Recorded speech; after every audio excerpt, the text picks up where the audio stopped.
Welcome to the Matt Bernier Show. What's going on? Welcome into the Matt Bernier Show on DRF Live on Friday, April the 22nd, the year 2016. We're live on DRF Live. If you're watching simulcast, thank you for doing so.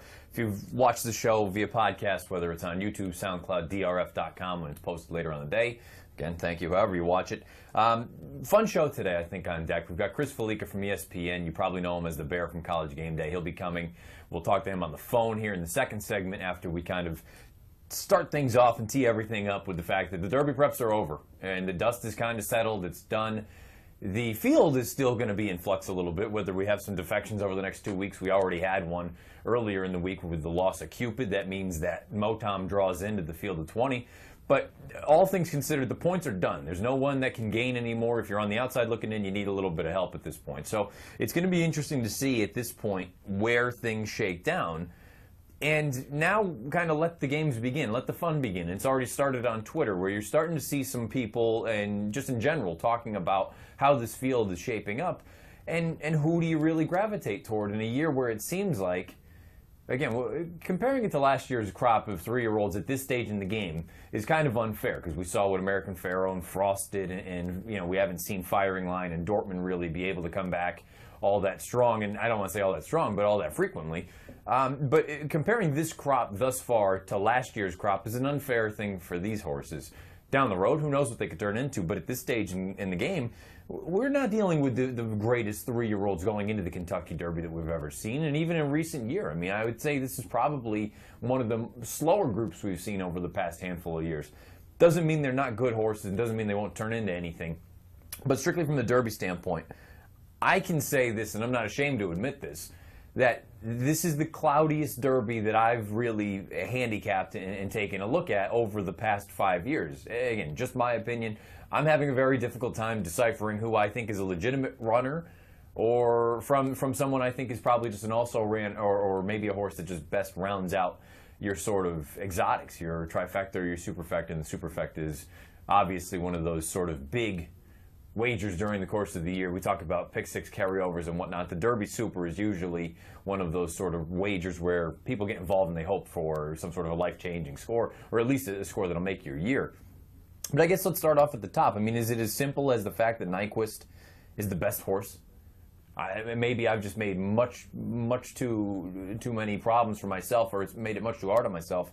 When in all actuality, at this stage in the game, the horse that hasn't done anything wrong and he's answered every question is Nyquist. Again, I'm not the biggest fan of Nyquist. I think he's a very talented horse, but I say I'm not the biggest fan strictly from a Derby standpoint because he's going to be a short price. I don't know that he's going to want to or appreciate an extra eighth of a mile. And, you know, we've talked about it leading up to the Derby and going through all these preps early on that it seemed like we had a pretty heavy amount of early speed in the earlier Derby preps. And we saw all these races where the paces just collapse. And I think that's kind of led to where we are now, where it seems like all of that speed that we had at one point, they've kind of killed each other off because they've dueled each other in submission in these prep races, and now we've just got a ton of closers, a ton of horses that want to come from the back of the pack. And anytime you back one of those, you're going to be at the mercy of pace and trip, which makes Nyquist a little bit more intriguing because he's going to be forwardly placed. He doesn't have to worry about working out some sort of a trip. Now, if he draws the one post, and I think that's the thing, too, to keep in mind, everything we talk about today, whether it's me or it's with Chris Fallica, everything is contingent upon how they train at Churchill Downs, how everyone's feeling leading up to it. The post position draw, we understand that's a major thing. Anyone that draws the one post is in serious trouble. But we can work with what we've got right now and just say, overall, from a horse standpoint, what are we thinking about these certain runners? So again, Nyquist, he's never been my cup of tea, but it's hard for me to argue with the fact that he hasn't done anything wrong. And the people that want to bring that to me on Twitter, at Bernier_Matt, I have no problem with that. I think that's a very legitimate argument at this point, that maybe he's just the best of a mediocre group. We'll find out if he can run his record to 8 for 8 in a few weeks. Some of the other ones, though, that I'm very interested to see how they're bet on and what people think of them going forward are the horses that were highly hyped and highly publicized and touted, that they just haven't really fired their best shot in their most recent final preps. I mean, what about a horse like Mohaymen, who earlier in this week, he was the first of the horses that kind of took Twitter by storm because he had a brilliant workout at Churchill Downs. I believe it was in 46 and 4 for a half mile. Everyone's saying he's back. He just had a bad day. Draw a line through his most recent start in the Florida Derby, and maybe he builds off it. I don't know. It's really going to be the interesting thing going forward is what do you do with a Mo Heyman? What do you do with a Moore Spirit? A Moore Spirit who, for Baffert, you know you've got the connections. You got Gary Stevens. Everyone knows what they're capable of doing. His most recent starts have just been kind of not bad, but not great. Nothing you want to write home about, and nothing that I'm thinking, or I'd be suggesting to anyone, go mortgage the house and try and make a big score on this horse. I think he's a very legitimate contender, but I don't know where he stands. I don't know if he's getting any better. What about a Shagaf? Shagaf, all of a sudden, Irad Ortiz chooses to ride my man Sam earlier in this week. It's good to be Joel Rosario. Thankfully, he's back after that scary spill at Gulfstream Park. Looks like he's going to be ready for opening weekend at Belmont Park, but really, he picks up Shagaf in the Derby Mountain just off the bench. So, Shagaf, he's a horse that he's been very, very highly touted, highly thought of, highly publicized. I don't know where he is. I've never been a big fan of Shagaf, but I'll admit, I may be a little bit kinder to him now based on his most recent start in the Wood, because I thought he did some decent things in there, something that was at least better than what he had shown me in his prior starts. Now, the problem ultimately becomes he's not fast enough. But, again, we're talking about 3-year-olds that can jump up at any stage, at any point in the game, week to week, day to day even. So it'll be very interesting to see how those couple of runners end up coming out of those most recent preps that were, let's just call it, for lack of a better term, lackluster. They weren't their A games.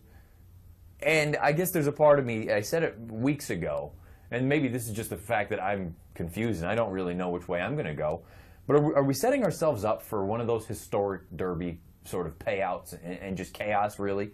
I mean, we've got Trojan Nation. He's a late-running maiden. He's going to come with a run, but he's never won a race before. Did he move up huge in that race at Aqueduct in the Woods simply because it was a wet track? I don't know. Probably, because anything he had done prior to that in Southern California wouldn't suggest he can run with any of these horses. Are we setting ourselves up for another Dallas Stewart exacta finish? You've got Tom's Ready, who's going to be coming from the back of the pack. Again, this is just what Dallas Stewart does. And I made the mistake last year in the Preakness saying, Tale of Verve, he was 1-9 to run last. He runs second at 1,000,000 to 1. Again, you never know. Dallas Stewart, when he shows up in the Classics, he gets them ready to go when they come running along. They don't get there necessarily to win, but they can spice up your payouts in a big, big way. Are we looking at a horse like Adventist, who I'm very high on? He's on the outside looking in right now, but at the same time, he's green, he has upside, and he hasn't been embarrassed by some horses that are going to be a much, much shorter price than he will be. I think Adventist is an interesting one. So I guess what I'm basically saying in this intro, leading in to the Chris Felica interview after the break, is I don't know what the heck's going to happen. I'm going to do my best once we get post positions drawn, and I've already got all my PPs out, and I'm looking at all these past performances for what these runners have done. But boy, I'm reading a book right now about probability and all sorts of things, and there's an old saying about, any expert is about as good as a chimp throwing darts. Maybe this is the year of all years. I take that as a bit of a slight, but maybe this year of all years for the Kentucky Derby. That's an accurate statement. Who knows? Hopefully some people that have got some interesting opinions can help me out and try and get out of this cloudiness, because my head is in the clouds right now. I'm very confused. I don't know who I like at this stage in the game as far as the Derby contenders. Hopefully my buddy Chris Felica from ESPN can help me out after the break. We'll talk to him. We'll talk about the 3-year-olds leading up to the Kentucky Derby in 2 weeks. Stay with us here on the Matt Bernier Show. Daytime Southern California Thoroughbred Racing returns to Los Alamitos Thursday, April 14th. With top trainers like Bob Baffert, Doug O'Neill, and more. Play our daily late pick 4 with an average daily pool of nearly $300,000. Go to losalamitos.com for more. Say goodbye to your inner caveman. If you're making caveman bets on pick sixes, you could be leaving money on the table. DRF Bets Ticketmaker helps you build more profitable exotic bets and place them with one click. Raise your game with DRF Bets Ticketmaker. Be a samurai with your ROI. DRF Bets Ticketmaker helps you cut out unprofitable exotic bets before they happen and be the master of profits. Raise your game with DRF Bets Ticketmaker, the exotic wagering app. Daytime Southern California Thoroughbred Racing returns to Los Alamitos on April 14th. And horse players, don't forget our April 23rd handicapping contest for a chance to earn one of 5 guaranteed berths to the 2017 NHC. Visit losalamitos.com for more.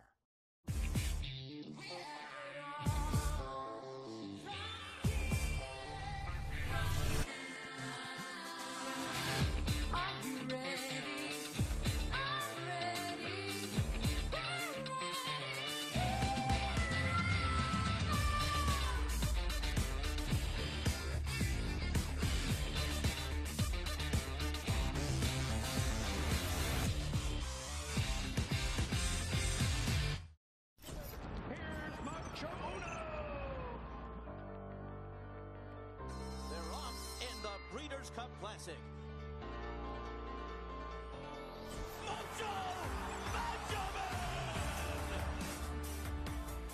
Private Zone has run a 45 flat half mile and has opened up 2.5 lengths. Private Zone's got the lead close to home and he's all by himself. Private Zone wins the Forgo.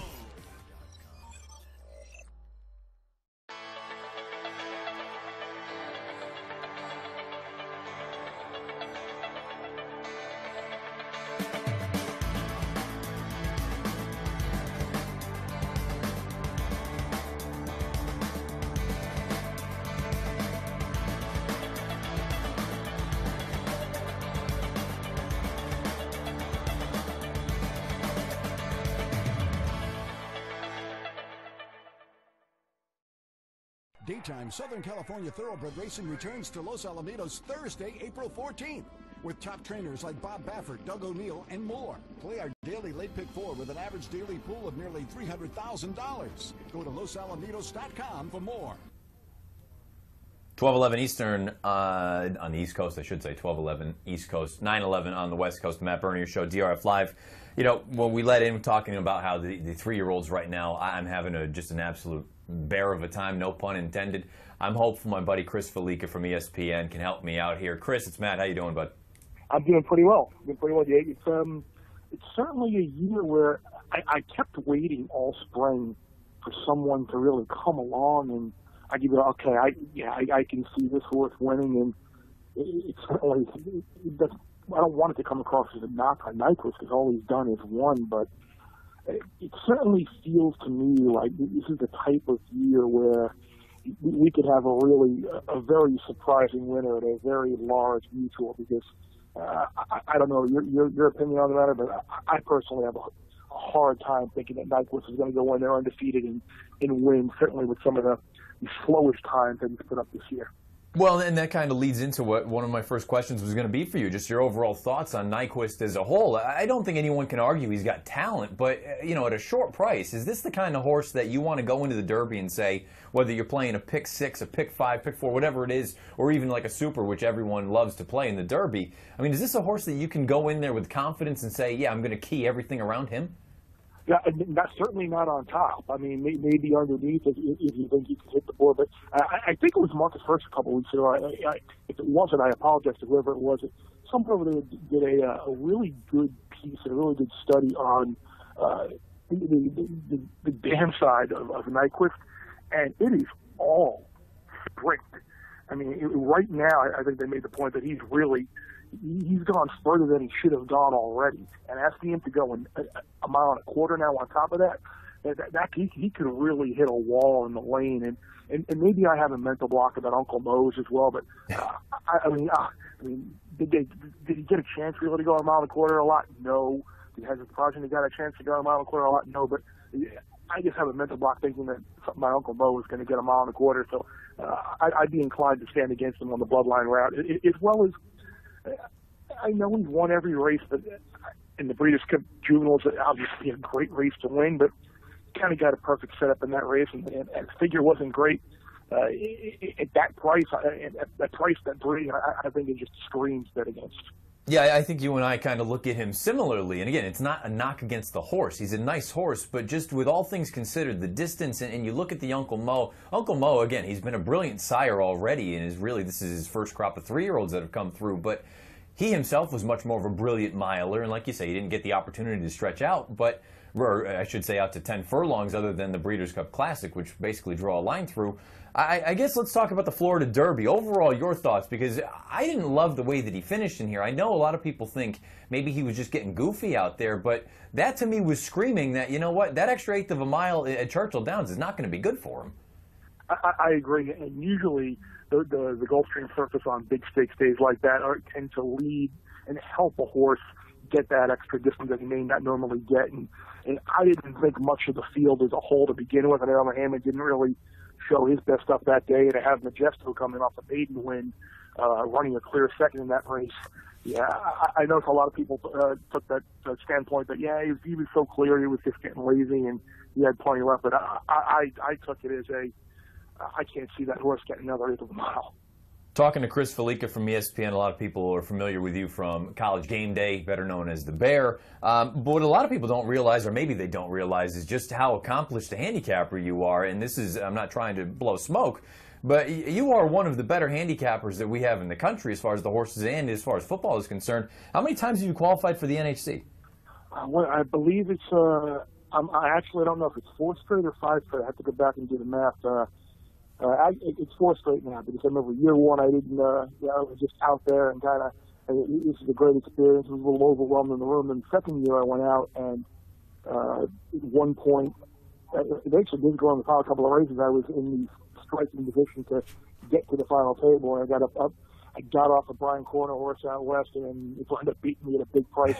And played defense a little bit too soon. And I quickly learned the following year: don't play defense when you're in position, because someone can always come up and get you. And then 2 years ago on Sunday, I actually was halfway through the day, I was 6th on the leaderboard, and I just didn't have a win the rest of the day. So, and this year we really didn't do much. So we got bounce here. So hopefully we'll be back in 2017 have a great year. But no, it's something that I've always had a passion about, whether it's my dad or just going to school in Miami and frequenting Hialeah and Gulfstream at the time.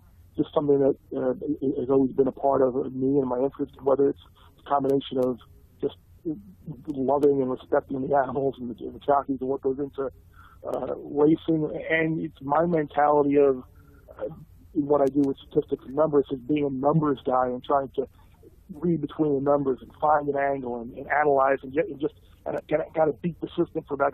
I really like the competition aspect of it. Yeah, your credentials speak for themselves. And again, this is basically for people that aren't familiar with you, or specifically in the racing game. Everyone knows you're from college football and whatnot, but from the racing standpoint, your credentials speak for themselves. We get back to the Derby.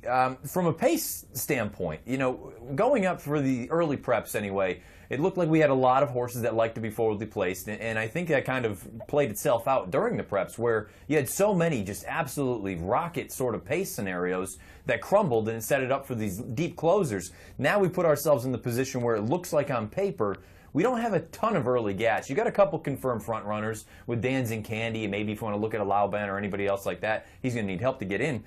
Do you look at this race and say we're going to be similar to what we've seen each of the past 2 years, where we'll have a 47 and change sort of half mile, or do you think we go back to one of those years, not maybe a Trinneberg year with a 45 and change, but are we going to have a lively pace to set things up for the deep closers? Yeah, I think it'll probably more along the lines of 47 and so. I mean, I think Outwork will probably find himself close to the lead, and maybe even a horse like Mohammed or Nyquist might find themselves a little bit closer than they normally would as well if nobody goes with Dancing Candy. I think is obviously the clear the pace setter in the race, and the way I'm going to attack this race, I think from like a handicap, because I looked at that and I said, I don't think one of these deep closers can win. But I remember a couple of years ago, the year that Brown went into Belmont, my buddy who was a very good handicapper, and he goes, I don't know who's going to win the race. Big Brown might win. I don't think he's going to. All I know is Dennis of Cork is going to hit the board. And he played the race, boxing Dennis of Cork in each spot in the trifecta, and obviously that worked out pretty well for him. I think I'm going to try to approach this race because I'm having a hard time finding a definitive horse on top. I think I'm going to try and play the race and finding a horse to hit the board, and underneath horse to maybe key around underneath. I think Creator is obviously a horse that showed a pretty good closing heat I thought in Arkansas, and he reminded me a little bit maybe of Nero. I mean, Steve Asmussen's been kind of snaked the church in the Derby, 0 for 13 with his mounts here, but I think this horse is a horse that can hit the board. And even Whitmore, I think, is a little intriguing. He might go off at a little bit better price. A lot of times I like trying to find someone in the Derby who's a little bit off the radar, but they have a little bit of back class at Churchill and familiar with that strip. A lot of times, horses just don't like that surface. I like finding a horse. You look at Whitmore's maiden win at Churchill. That was a great race, a great number, booked easily at a big price.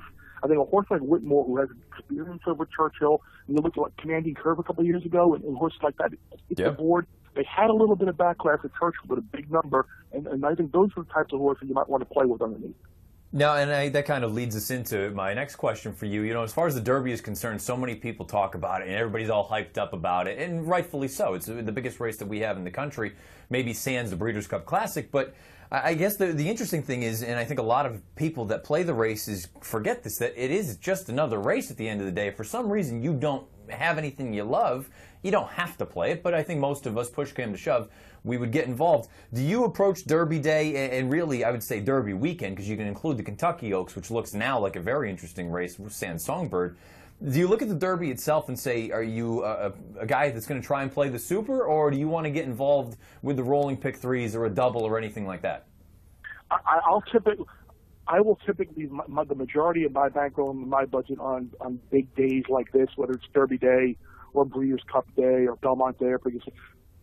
I try and attack the pick fours. I know it's a little differently. I love the pick fours, especially in a race like the Derby this year where I think it's wide open. I think you can go deep there.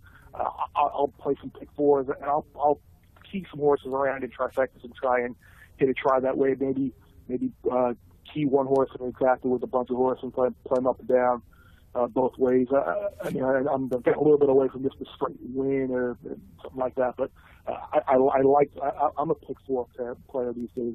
It seems when it comes to big days and trifectas. Those are the main ways that I'm looking to play the race. But, and certainly there are people out there who just like to go there and have fun, and you want to play or make a rolling show bet, or you just want to play a couple horses to win. That's great, and that's fun, and that's the lifeblood of this event. What makes it so great when you're there on track, and people who know nothing about really horse racing, they're there for the event, they're there for the parties, they're there to have fun, and they're just being casual bettors. And sadly, a lot of times, I like the funny side. One of my friends who she never bet on horse in her life came out far ahead than I did. And like you say, these are the sort of scenarios where there is a pick four or even the Super, like, again, a lot of people like to key that in as far as their major play for Derby Day.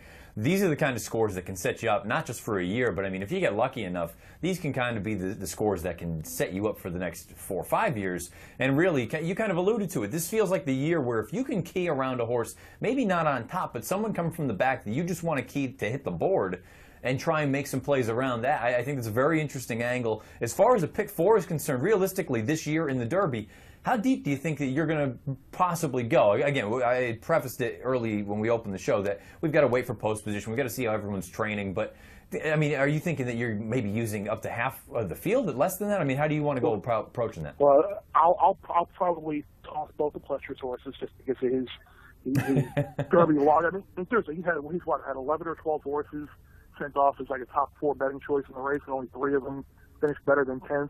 I mean, for whatever reason, his horses, other than the 1 year Calvin had the dream trip with Super Sabre, his horses just haven't run there. So I think if you're looking, you ultimately have to eliminate someone. You can't play everyone. I think you have to lose a little bit of history on your side and some of those angles, as well as just handicapping prowess. And I mean, what about Outworks Wood makes you think that he can be a factor in this race? I mean, I don't think he can. I think he can throw out the Ramsey Vanity Entry. I think he can throw that horse out. Obviously, Trojan Nation, you can throw the Maiden out. I would think that horses, and I'm just going to look at the PPs go down. I think Gunrunner you can obviously use. Nyquist, I think you have to use. Exaggerator is a horse I think you have to use. Bodie's Cause, I just don't know if he's fast enough and if he's going to get the pace scenario to win. Same with Creator. I think same thing. Good horse. Is he going to get the pace scenario to win? Lonnie will probably get a lot of money because everyone wants to be on the first UAE Derby winner to win the Derby. And the horse is unbelievably bred, but I mean, when the UAE Derby winner wins the Derby, I'll lose because I won't have the horse. More Spirit will probably get some money just because of background. Mohamed could be a little bit of an overlay in the race. I think you probably have to use him. So yeah, I think it's a race with going in. You could probably make a case for between 8 and 10 horses to win. Chris Felica, the Bear from College Game Day. Great stuff as far as the racing is concerned. But before I let you go, real quick, again, college football seems to be your main forte. We can see Saturday mornings with all the boys on set. We've had a couple big trades recently with the Rams and Eagles moving up. I mean, is it as simple as Wentz, Goff 1-2? Yeah, that's pretty much it. I think it'll probably be Goff 1 to the Rams and Wentz 2 to the Eagles. But it's really surprising. Just having covered the sport for as long as I have now, it amazes me that, and again, I hope both of these guys do well. I realize it's not like I'm rooting against them or hope these teams bomb and fail. But the history of these run and shoot, spread, air raid, modern college offenses going from the Big 12 and the Pac-12 to the NFL. I mean, you look at the list, and none of them, I mean, I'm sure someone is one of them, but you look, the first thing that comes to mind is Blaine Gabbert, Brandon Wheat, Sam Bradford. I mean, that's kind of the offense that Goff is running at Cal. And Carson Wentz, I mean, physically he looks the part, and his immeasurables are off the chart. He led everybody in the interviews at the Combine, but what the Eagles essentially did was trade DeMarco Murray, Kiko Alonso, Byron Maxwell, by the picks that they got for those guys, and a ton of picks for the number 2 pick in the draft and a 4th-round pick next year. I mean, that just doesn't scream to me like a very sound move. And I think the Chargers now sitting there at 3 they have their pick as do you want someone to protect Philip Rivers and take Larry Tunsil, who is a great tackle from Ole Miss, or do they take Jalen Ramsey, who a lot of people think might be the best overall athlete and player in the draft? Chris Felica, a true renaissance man. College football and horse racing doesn't get any better than that. I appreciate you taking a couple minutes, Bud, talking with us about some Derby stuff, and hopefully we'll cross paths soon. Absolutely. Take care, Bud. All right, Chris, we're going to take a quick break here on the Matt Bernier Show. When we come back, we'll go back and recap last weekend's handicapping that we went over. We had some successes, we had some failures. That's handicapping in a nutshell. Stay with us here. Daytime Southern California Thoroughbred Racing returns to Los Alamitos on April 14th. And horse players, don't forget our April 23rd handicapping contest for a chance to earn one of 5 guaranteed berths to the 2017 NHC. Visit losalamitos.com for more.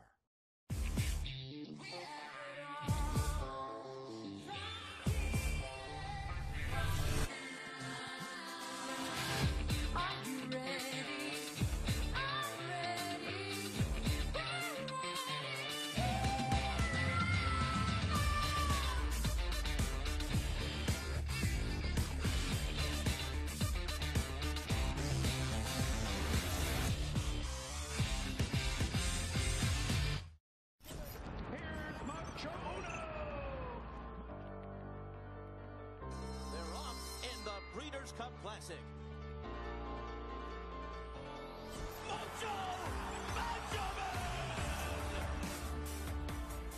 Private Zone has run a 45 flat half mile and has opened up 2.5 lengths. Private Zone's got the lead close to home, and he's all by himself. Private Zone wins the Forgo.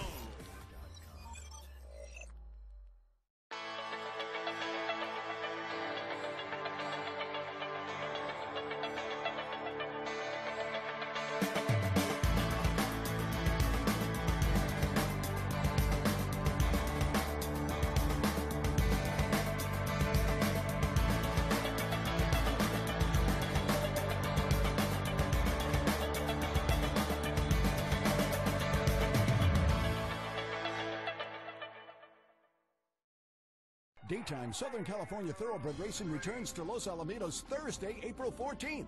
With top trainers like Bob Baffert, Doug O'Neill, and more. Play our daily late pick 4 with an average daily pool of nearly $300,000. Go to losalamitos.com for more. Does your online wagering platform want you to win? If they did, wouldn't they help you win? At DRF Bets, we're all about raising your game. That's why we give our players the data, tools, and know-how that no other service can. DRF Bets is more than a place to wager. It's a platform to help you play better and win more. Brought to you by the folks who love racing as much as you do. 1229 East Coast, 929 West Coast, the Matt Bernier Show on DRF Live. I want to thank Chris Felica again for coming on, giving us a few minutes to talk about the Derby preps and the Derby as a whole itself. Let's transition into a recap of what we looked at last weekend as far as the handicapping was concerned. We went over 6 races. We had great racing Friday through Sunday. It was real interesting stuff. Let's start off on Friday with the Makers 46 mile. I think it was an interesting sort of scenario where you had a filly taking on the boys. It was the first time against Older. It was the first time against the males going a mile. Let's take a look at the stretch run. You got Kurt Becker with the call. Miss Temple City second, Tour is third. Reload is in fourth. Shining Copper is fifth. Miss Temple City is striding forward, coming after Heart to Heart. Final furlong of the Makers 46 mile. Miss Temple City has taken the lead. Miss Temple City to take down the field and beat the boys in the Makers 46 mile. You know, credit to Graham Motion for putting her in that spot for a couple of reasons. I think it was a softer group than the fillies that ran on Saturday, and also the mile was probably better suited for her. I thought the most likely winner of the race was Heart to Heart. He took some serious, legitimate early pace pressure. For my money, this was his most impressive effort, more so than any of those races that he got loose on the front end and had to go on with it and just kind of dusted the field. He had to deal with Shining Copper from the jump. I believe he went 46 and change for a half. He finished well. He got beat by Miss Temple City, and again, credit to Motion. That was a very, very shrewd move. My live long shot in there was Conquest Typhoon. It just seemed like it was difficult to make up any sort of real ground, and maybe he's just a cut below, but he finished 5th at 12-1. Heart to Heart, most likely winner, runs 2nd. They both get beaten by Miss Temple City. I didn't love that she didn't change leads, or she did very late in the game. It'll be interesting to see where she goes from here. She's a quality runner. She has some ability. I'm a little leery about going forward with her because simply I didn't like the way that she finished like that, and she got a dream setup. She just inherited the lead. It was a scenario where I thought she did well, but next time out I'm not going to be afraid to take a small stab, or a small shot against her, I should say. Let's move on to Saturday, the Oaklawn Handicap. This is a race, I talked about it last Friday, where I thought it was pretty cut and dry. I didn't think there was a way that we could really cook up some sort of a live long shot. I thought the two choices in the race, FNX, my son, one of my many sons, and Melatonin, I thought those two, the 1 and 3 finishers coming out of the Santa Anita Handicap, they were strictly the horses to beat. I said they were both the most likely winners. Pete Aiello, take us home. They run to the top of the stretch, and Mike Smith sitting very confidently on FNX. He turns for the money after 3/4 in 112 flat. Melatonin, the big cap winner, fights back toward the inside, and these two are shoulder to shoulder with 1/8 of a mile to go. But FNX is still very confidently ridden. He's given a crack of the crop by Mike Smith, and he moves away. Back to second is Melatonin, then Point Piper, but the Oaklawn Handicap to FNX. Again, that's not a race that's going to make you rich, but I do think it kind of validated those two horses. And going forward, I think they're both legitimate, classic sort of contenders. It'll be very interesting to see. It sounds like Jimmy Jerkins, I believe, earlier on DRF Live in the week. You can take a look at that below. We've got all sorts of good packages for you, DRF Plus. You're going to want to get involved. Take a look at that. I believe Jimmy Jerkins said that FNX was targeting the Stephen Foster. It's going to be in June, which, look, that makes sense. He won the Clark there last year in November, and he's in good form at this point. I think that's going to give him plenty of time right now. Give him about a month and a half off. I think it's a very good spot. And again, I feel like FNX gets a little bit slighted simply because he's a New York bred and people remember what he was at the beginning of his career compared to what he's turned into. He's a quality runner. The same can be said about Melatonin. Melatonin, he showed glimpses as a 2-year-old sprinting, but just glimpses. I never thought he was really going to improve off of that. Ever since Hoffman's has sent him 2 turns, this has been a different animal. He's been very, very impressive. I made both of them the most likely winner. 1A, 1B. Guess what? They ran 1-2 again. You're not going to get rich off that one with an 8-5 shot over a 2-1 shot. But we'll take the credit for that. Arkansas Derby. I thought the most likely winner going in was Cupid. For me, I had said it last Friday. If he did what I thought he was capable of doing, I thought that I probably would have ended up picking Cupid in the Kentucky Derby, and that's probably part of the reason that I'm a cloudy mess right now. I thought a live long shot was Creator. Thought his most recent start in the Rebel was very good, the way that he finished. Pete Aiello, again, bring us home. The Arkansas Derby, and the leader is still Gettysburg. 3/4, 110 and 3. Gettysburg has the lead. Creator will not get the job done. On the outside, here's Whitmore coming on. Big Changes is next, and Creator is flying. Creator now strikes to the lead. Down the outside, Sudden Breaking News is coming late. Creator of Sudden Breaking News. Creator's almost there. It's Ricardo Santana Jr. It's Creator to win the Arkansas Derby.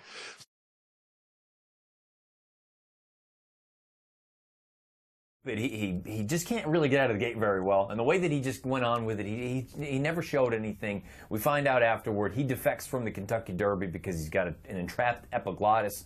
It sounds like it's going to be a minor procedure, and maybe they're targeting a race like the Preakness, so he won't miss much time. But look, you can't breathe, bit of a problem. So he bombed. He finished 10th. The live long shot Creator, he gets the job done at 11-1. So again, kind of a mixed bag with this one. I just don't know going forward. I mean, we talked about it with the Bear, with Chris Felica, that these deep closers, are they going to get the setup that they need? Is 47-2, 47-3 going to be enough for them to kick it in? I picked Frosted last year in the Derby, and he ran a tremendous race. The problem was they went 47 and change to the half mile, and he just had way too much to do. He was never going to win with that sort of trip, having that sort of soft pace set in front of him. And there's a little part of me that's concerned that any of these true one-run closers, I don't know if they're going to get the pace that they need, where, like in that spot, Creator had just a beautiful setup in front of him. The pace kind of fell apart. He picked up the pieces and finished strong, and he's bred to run all day, but it'll be interesting to see what kind of price you get for him going forward. So, Arkansas Derby, bit of a mixed bag. Cupid, most likely winner. Didn't work. Live long shot Creator. He wins at 11-1. Let's move on to Jenny Wiley. She's a superstar. Most likely winner for me was Tepin. I thought that was a pretty, again, I'm not breaking any news to you right there. But as far as the live long shot, I love Illuminant. I thought she was an interesting runner going into it. She reminds me so much of another filly from Southern California that I'm very fond of and very high of, Paulina's Love. She's forwardly placed, and I thought maybe she could be one of those that could pick up, if for some reason Tepin let her go, maybe she could get aggressive on the lead and get brave. Kurt Becker, take us home. And Julian Leperoux gently coaxing Tepin toward the leader as they come toward the 8th pole. Then Illuminate, followed by Tiger Ride. Wakila is running late from the outside. Tepin up through the gearbox now into the final furlong. Chased by Wakila, but 6 lengths between them. Nothing like turning the Keeneland lawn into your personal playground. It is all Tepin to win the Coolmore, Jenny Wiley. Simply put, she's a freak. She's a monster right now. There's no stopping her. Mark Cassidy's done a tremendous job with Tepin. At this point, any horse that shows up and tries to run with her, she just dusts them. Julian Leperoux has the utmost confidence. He's never really concerned on her. She just is head and shoulders above everyone else, particularly the fillies and mares. And that's not to say that the fillies and mares aren't great. I mean, I think this is a pretty decent group, all things considered. Just Tepin's in a different league, different category at this point. And I can understand why they chose to run on Saturday against the girls compared to Friday against the boys. What is it a gain by running against the boys on Friday? Again, this is at 1.16 miles, so I think her best distance is a flat mile, but she's kind of proven that she can stretch out a little bit here. And the purse money was comparable. It was a grade 1. There's no reason not to run against the girls. I love the way the Illuminant ran. I thought that she was just tremendous. I understand she's not as good as Tepin. Now, I'm not going to hold that against her. I thought it was a very good effort. And the most interesting thing for me is when you watch that entire replay, you can pull that up in Formulator if you'd like, she galloped out like a freight train. And I thought she got a great ride from Flavien Prat.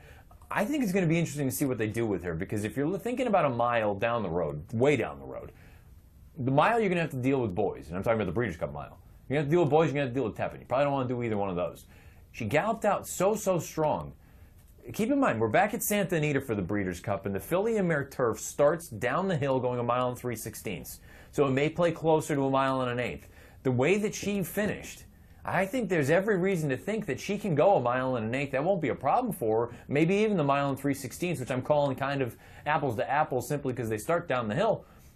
I think Illuminant could be a sneaky player going forward at these longer distances. I'm not saying she's going to stretch out to become a marathon kind of runner, but I think 1 3/16 miles starting down the hill, I think that's a very interesting spot for her. I think she could be a player, and she clearly loves the surface down at Santa Anita. I think Illuminant, she ran a bang-up race at third at 37-1. I'm looking at live long shot. I'm calling that a victory. Third at 37-1. Hopefully some of you used her underneath. Let's move on to another race from Saturday. It's Los Angeles. My live long shot, W. Giles, he scratched out of the race. It was a very uninteresting race for me going into it, and that's why I was stretching out saying, you know what, W. Giles is a 10-claimer, but I kind of like his speed in here. I thought the most likely winner was Wild Dude. He's got class on class on class, multiple grade 1 winner. Let's take a look from the stretch. Top of the stretch, Sir Kip, San Onofre on the outside, Giannis in between them, Wild Dude coming through at the rail, Raise the Secret, one from the outside. San Onofre is up to take the lead mid-stretch. Wild Dude is coming gamely, Giannis in between them, and Raise the Secret, but it's San Onofre in front with a 16th to go. Wild Dude's trying to close the gap, San Onofre focused, and another win in the Los Angeles for Edwin Maldonado, this time San Onofre. The look on my face right now says all you need to know. I don't think very highly of that race. Someone had to win. I think everyone else was crying out for someone to just take it. Like, please, I don't want it. I don't want to get it done. San Onofre, maybe the equipment change. Karen Headley, I thought it was a good move, a smart move. You got to change something because his 3 most recent starts had just been disasters. They put the blinkers on him. He's late to change leads, but he gets it done. Wild Dude changed leads, but he just doesn't seem like he's the same Wild Dude. I think if you're San Onofre at this point, you're probably going to give him a little bit of a breather. But boy, when you get to Del Mar and you're going to get all the heavy hitters, I just don't know that he can run with a Kobe's back. I don't think he can run with an XY Jet whenever he does come back. I think it's just a tough spot for them to go forward. Wild Dude, Dan Illman has thought this for a long time. You owe it to him. It's too late in the game. He's a full horse, so he'll end up being a stallion. I'm assuming he'll probably stand in California. It's too late in the game to retire him now because you can't breed to him, or you can't have him stand at this point. I wonder, and Dan brought it up, because you kind of owe it to him. He's got a little bit of turf in his pedigree. Try him down the hill, because it seems like the turf sprinters, usually they do that because they're not that good anymore at doing anything else. If you try him going down the hill 6.5, he's shown that he can win at 7. I think he's best at 6, but look, it's an interesting thought for a horse who clearly right now, he's just not the same runner. He finished second. I thought he was the most likely winner. But again, my live long shot scratching, that kind of killed that race for me, that being to Los Angeles at Los Alamitos. On Sunday, we don't have any video of it, but the Beaumont was run. And I thought a very vulnerable favorite going into the race was going to be the inside runner, Lightstream. She was coming off the 103 Beyer in her maiden, and I said it was the worst triple-digit Beyer I'd ever seen. I thought the Beyer was phony. And look, I made her a vulnerable favorite. She got the job done. She won, and she looked good. She changed the leads this time around. Everything was spot on. But I stand by the fact that I think that 103 was nonsense, because I believe the winning Beyer for this race, and if I'm wrong, correct me on Twitter at Bernier_Matt, I believe she got an 86 in victory. That sounds about right. She was not a 103 Beyer off the bench. I think she's probably, and look, that's a good start for a filly. She's 2 for 2. She's got a great stakes victory under her belt, both of them. Well, this was at the Beard course at about 7 furlongs. Going forward, I think she can be interesting, but look, she's not a 103 kind of horse. She's probably right now a mid-80, a high 80. There's nothing wrong with that. You can make hay with that going forward. I think she's a decent little runner. I was wrong there on the vulnerable favorite, but who knows? Maybe she'll be something going forward. I do think, though, again, that you're going to have to look at that race as a whole, that Gulfstream Park race that she broke her maiden in. All those Beyers are through the roof. You're going to need to throttle those back because, again, they're probably 10 to 15 points on the high side. So that was a recap of last weekend's races. We'll take a quick commercial break. I can take a quick drink of water. When we come back, only 3 to go over this weekend. A little bit of a lighter weekend with all the Derby preps in the past, and we're in this sort of 2-week period where we're leading into the Kentucky Derby and the Kentucky Oaks. But 3 good races on deck, highlighted, I would say, probably by the Charlestown Classic down in Charlestown, $1.25 million purse on the line. Stay with us on the Matt Bernier Show.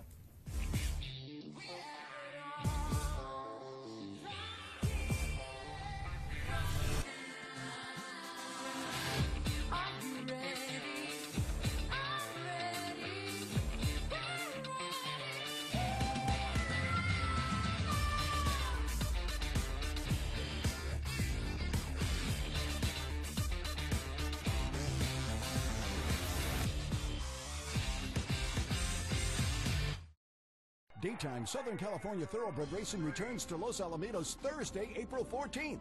With top trainers like Bob Baffert, Doug O'Neill, and more. Play our daily late pick 4 with an average daily pool of nearly $300,000. Go to losalamitos.com for more. Say goodbye to your inner caveman. If you're making caveman bets on pick sixes, you could be leaving money on the table. DRF Bets Ticketmaker helps you build more profitable exotic bets and place them with one click. Raise your game with DRF Bets Ticketmaker. Be a samurai with your ROI. DRF Bets Ticketmaker helps you cut out unprofitable exotic bets before they happen and be the master of profits. Raise your game with DRF Bets Ticketmaker, the exotic wagering app. Daytime Southern California Thoroughbred Racing returns to Los Alamitos on April 14th. And horse players, don't forget our April 23rd handicapping contest for a chance to earn one of 5 guaranteed berths to the 2017 NHC. Visit losalamitos.com for more. Here's Macho Uno. They're off in the Breeders' Cup Classic. Macho! Private Zone has run a 45 flat half mile and has opened up 2.5 lengths. Private Zone's got the lead close to home, and he's all by himself. Private Zone wins the Forgo. 12:43 East Coast, 9:43 just ticked over to 44 on the West Coast. The Matt Bernier Show here on DRF Live. We just went over the recap from last weekend. 6 races, a ton of handicapping going on. This weekend a little bit lighter. Only going to go over 3 races for you. Let's start off with the Elkhorn at Keeneland, if we can throw up that graphic as far as the field is concerned. It's an interesting race. It's a marathon race, and there's so many different dynamics that go on with these sort of marathon races. You know, so often I think the jockeys look at any sort of speed that go out there, and say they're lesser, they're cheaper, they're going to come back to us. But I believe it was this race last year where we saw Joe Bravo give a fantastic ride, go out there, speed pop the field, and nobody could come and catch him. Now, I think the most likely winner in the race is the inside runner, De Big Haas. De Big Haas is a horse that his 2 starts at Gulfstream Park this year have been markedly worse than anything else he's done. And his start 2 back in that John B. Connolly down at Sam Houston was fantastic. I would almost make the argument that was one of the best turf races we've seen thus far this year. I have a sneaky feeling, Mike Watchmaker agrees, Dan Illman agrees, I think the 3 of us are in agreement that this is a horse I don't think he appreciated that rock-hard surface down at Gulfstream Park. When he gets back to a more proper sort of turf course, and I don't want to say proper, it's not a knock against Gulfstream, it's just you're in Florida and there was so much racing going on in that turf course, and the lack of moisture they had for the majority of the meeting toward the end, it just made it to like a highway. I think getting back to a little bit of a lusher turf course at Keeneland, I think the Big Haas is really going to appreciate that. He's got the back class. He's run some good races. He's been a fantastic claim by Mike Maker. And Maker knew immediately when he got this horse, he'd been going mile on the 16th. Maker got him and boom, immediately stretched him out. And he's turned into a different animal. I think he's the most likely winner in the race, but he wasn't my pick in the video. My pick in the video was my live long shot here, and I'm going to talk about the 3, A Red Tie Day. A Red Tie Day in his most recent start. That was at Santa Anita, and it was his second start off of a long layoff. I thought he was very good. He's going to be forwardly placed in this position. And turning for home, he kind of came under a pretty good amount of heat, and he shrugged him off. He went on with it. I thought this was a very good effort from this horse. Richard Baltus is really sharp. He knows what he's doing. He sends this one into Keeneland. You've got Gary Stevens for the mount. And look, he's finishing. If you're watching on DRF Live or you're watching on YouTube or DRF.com, you see, okay, maybe a couple horses are coming to him a little bit at the end, but I still think that this is a legitimate effort, and in this race is a very fair chance that he's lone speed, that he's out there all by himself. It depends what Adolo Porteno does, transferring from the dirt to the turf, but I think a live long shot in there is A Red Tie Day. I don't know that he's a likely winner, but I made him 10-1. I think, or 9-1, I believe. I made him 10% chance out of 100. I think he's a very interesting runner, and I think Gary Stevens is going to go out there, try to walk the dog, and lull him to sleep a little bit. So most likely winner for the Elkhorn, De Big Haas, the number 1. Live long shot, the 3, A Red Tie Day. Let's talk about the Charlestown Classic. It's the highlight, I think, of the weekend as far as purse money. Certainly, $1.25 million on the line. They're going 3 turns down at the Bull Ring at Charlestown. It's a very interesting race top to bottom. I think the most likely winner is the 5, Imperative, and that probably sounds a little bit stupid, simply because Imperative hasn't won a race in what seems like years, and it seems like that because it is years. But he's 3 for 30 lifetime, doesn't love to win. He loves Charlestown. He just scoots around those tight turns like like a duck to water. He loves it. I don't know what it is about that track, but his 2 most recent runs in the Charlestown Classic, one of them being a victory, the other one being a game second. I thought he was fantastic at both of them. I think he's the most likely winner in the race. If you're looking for a live long shot, now again, this is a very tricky race because how many horses like the Bull Ring and like going 3 turns at a mile and an eighth? You don't really know until they try it. I think a live long shot is a horse coming from the fairgrounds. I like the 3, Smoverless in here. His most recent start in the New Orleans Handicap, thought he did very well. Now this is a horse who's a bit of a reclamation project. Maker claimed this one. He comes into this spot. He's got a little bit of tactical speed. And you see, I believe Johnny V was up this day. Quick peek under the shoulder. Oh, I'm sorry, this was Jose Lascano. And he kicks on. He finishes this thing. Don't just say, oh, well, it was a bunch of also rants. Smoverless ran very well in this spot. He got 100 buyer in doing so. The question ultimately is going to become, does he want to go 3 turns? Does he truly want a mile and an eighth? I thought this was a good effort from him. I think he's a horse that's starting to figure things out a little bit. And I wonder, he's 10-1 in the morning line. I don't know what we'll get for a price, but I think he's an interesting runner in a race where, I like Donworth, but I don't think he's going to appreciate this surface or this track. I think he's better suited going longer distances. And Imperative, I think he's the most likely winner, but at the end of the day, how much confidence can you have in a horse that's 3 for 30 lifetime as far as wins are concerned? Let's transfer over to Los Alamitos, the Great Lady M. This is another interesting race. I think there's a very talented filly in this race. The number 2, Fantastic Style, goes out for Bob Baffert, owned by Kaleem Shah. I guess there's a part of me, and there's a reason that I didn't go all in on this horse, simply because I kind of thought that Baffert would have sent her to the Humana Distaff on Derby Day, on the Derby undercard. A grade 1 going 7. Instead, they keep her at Los Al. She's proven at Los Alamitos, and I suppose maybe you look at it and say it's a grade 2. And Dan Illman brought it up in the race preview, race of the day preview, that, you know what, he already has Enchanting Lady out on the East Coast. She ran in that race at Keeneland a couple weeks ago. Maybe she goes to the Humana, and she didn't run poorly in the Madison. I just really thought that Fantastic Style would have been a perfect fit for that kind of race down at Churchill Downs. But they're going to go in here. I think she's the most likely winner. She's going to be a heavy, heavy favorite, probably in that 2, 3 to 5 range. I made her 2 to 1. I know I'm not going to get that price, and if I do, that's a red flag in and of itself. But if I'm looking for a live long shot, I think Minx a Prize, coming down from Northern California and Golden Gate Fields for Jerry Hollendorf, is very interesting. Horse has really only tried the dirt one time, but it was over a wet surface. I'm not going to hold that one against. I think you look at it, she's got some pedigree, some dirt pedigree. On the dam side, you've got relatives of Turbulent Descent in there. You've got a couple of the decent dirt runners. I think she has the ability. Her most recent start at Golden Gate was very visually impressive. If she can transfer that form down to the dirt, I think she's going to be a bit of a player in this spot. I made her 5 to 1. I don't know. I think I'll probably get that, considering I'm going to go out on a limb and say Fantastic Style takes a ton of money. I think Minx a Prize, if you're playing in a contest or you're doing anything like that, I think Minx a Prize could be an interesting runner, 5, 6 to 1 in that ballpark. She's going to be coming from the back. It looks like there's a fair amount of speed signed on in there, but again, squarely the horse to beat in that race is the number 2, Fantastic Style. So 3 races down for this week as far as the handicapping on the Matt Bernier Show is concerned. The Elkhorn most likely winner of the Big House Live Long Shot, a Red Tide Day. Charlestown Classic most likely winner of the 5 Imperative Live Long Shot, the 3 Smophilus. And the Great Lady M from Los Alamitos most likely winner of the 2 Fantastic Style. Then a live long shot is the 6 Minx a Prize. We'll take a quick break as we turn for home on the Matt Bernier Show. When we come back, we'll tell you about tournaments, because there's some new things going on here as far as tournaments are concerned, DRF. We'll give you a rundown of tomorrow's show on DRF Live, as well as the funny video of the week. Stay with us. Daytime Southern California Thoroughbred Racing returns to Los Alamitos Thursday, April 14th. With top trainers like Bob Baffert, Doug O'Neill, and more. Play our daily late pick 4 with an average daily pool of nearly $300,000. Go to losalamitos.com for more.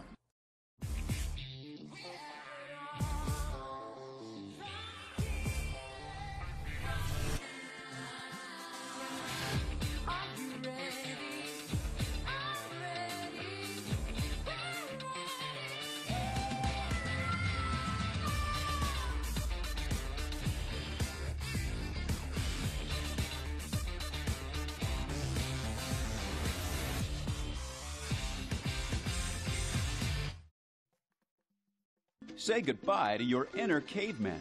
If you're making caveman bets on pick sixes, you could be leaving money on the table. DRF Bets Ticket Maker helps you build more profitable exotic bets and place them with one click. Raise your game with DRF Bets Ticket Maker. Be a samurai with your ROI. DRF Bets Ticket Maker helps you cut out unprofitable exotic bets before they happen and be the master of profits. Raise your game with DRF Bets Ticket Maker, the exotic wagering app.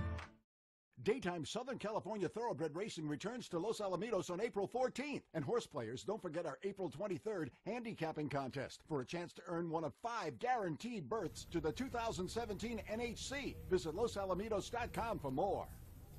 Turning for home here on the Matt Bernier Show on this Friday, April the 22nd, 12:53 on the East Coast, 9:53 on the West Coast. We don't have a slate for you as far as tournaments are concerned this week, but you're going to want to go on nhcqualify.com, drfqualify.com, bcqualify.com. There's all sorts of good things going on. I believe we've got a feeder for the Monmouth contest, the Pick Your Prize. There's all sorts of stuff going on. But the big thing about the tournaments is, and at this stage in the game, it hasn't launched. It's not going to launch today, but I believe sometime in the next week, maybe the next 2 weeks, we've got a new home for all the tournaments. So those individual sites, nhcqualify.com, drfqualify.com, bcqualify.com, they're all going to be condensed into DRF tournaments. The website's going to be tournaments.drf.com. Again, that's coming in the next, I'm going to go out on a limb and say in the next 7 to 14 days, somewhere in that window. They're just working out a couple little bugs here and there, but those 3 sites, they're all going to be condensed into tournaments.drf.com. Peter Thomas Fornatale, DRF tournament editor, and I, we got to sit down. We talked about a couple different things, and you'll see those videos. They live up on the site, drf.com/videos. But we're going to show you one right now. It's about a minute long, and basically it's about why do you want to play in these contests. Let's do it. Matt Bernier, DRF tournament editor, Peter Thomas Fornatale, talking about DRF tournaments, the new site, tournaments.drf.com. Why get involved in tournaments as a whole? Well, there's a lot of people who play cash who still swear by their tournament play. And tournament play has a lot of different elements going for it. One of my favorites, and this is an experience you've gotten to have, Matt, at some pretty high-profile venues, is to see your own name shooting up the leaderboard. What's that like, especially when you know you're playing against other big tournament players, to see your name beating all those other big names? No, I mean, it's helpful. It's a nice sort of boost to your confidence, but at the end of the day, you realize you got to get there first. You got to get to the point, and like you say, if we're talking about these feeders that are available here on tournaments.drf.com. It gives you the opportunity to get into the big dance, the bigger options, the bigger contests for a much smaller increment. The story that I'm looking forward to telling is the person who's playing on tournaments.drf.com on a Wednesday or Thursday, and they put up $11, and that starts them on a journey where they're going to get to go to the National Handicapping Championship or the Breeders' Cup Betting Challenge and turn that $11 potentially into hundreds of thousands. DRFqualify.com, BCqualify.com, NHCqualify.com. Now they're all right here on DRF Tournaments. Tournaments.drf.com. You're going to want to get involved. Again, that's going to launch in the next week or so, week, 2 weeks. You're going to want to stay tuned. But again, for this weekend, all three of them are still live. DRFqualify.com, BCqualify.com, NHCqualify.com. They are going to ultimately become condensed into tournaments.drf.com. You'll find everything there. It's going to be kind of your one-stop shop, and they will be offering feeders throughout the week, so you can get into the big events on the weekends for a much smaller increment. I think it's a fantastic deal, and you're going to want to take a look at it, particularly if you're a contest player. And if you've never played in a contest, something to give a look at. You can get in for as little as 11, 12, 20, whatever the increments are. They'll have that all up on DRF Tournaments, tournaments.drf.com. Let's transfer our sort of focus over to tomorrow, DRF Live, starting at 3 Eastern. Dan Illman, Mike Beer will bring you in. Then Beer and I will make a changeover about midway through the show. We've got some good stuff going on down at Aqueduct. We've got some good stuff going at Keeneland. And then we'll wrap things up with the Grade 2 Charlestown Classic. The Great Lady M, we won't be on for that simply because it's really late. It's going to start way over there, I believe, around 8:30 East Coast time. So we'll tee up at the end of the show tomorrow. We'll tee up the Race of the Day video for the Great Lady M. But a good day of racing on deck for us. And again, just because the Derby preps are over and the Derby and the Oaks are still 2 weeks away, it doesn't mean there's not good racing going on. You're going to want to check it all out. You're going to want to stay here, DRF Live. We start at 3 Eastern, noon Pacific. But again, below us, you're going to find that feed, a DRF Plus sort of subscription. You can get all sorts of good stuff there, drf.com/plus. Everything below us, this is all of our writers, our handicappers, our reporters. They're going to keep you up to date with all the latest news and nuggets from all over the country. You're going to want to take a look at all that good stuff as well.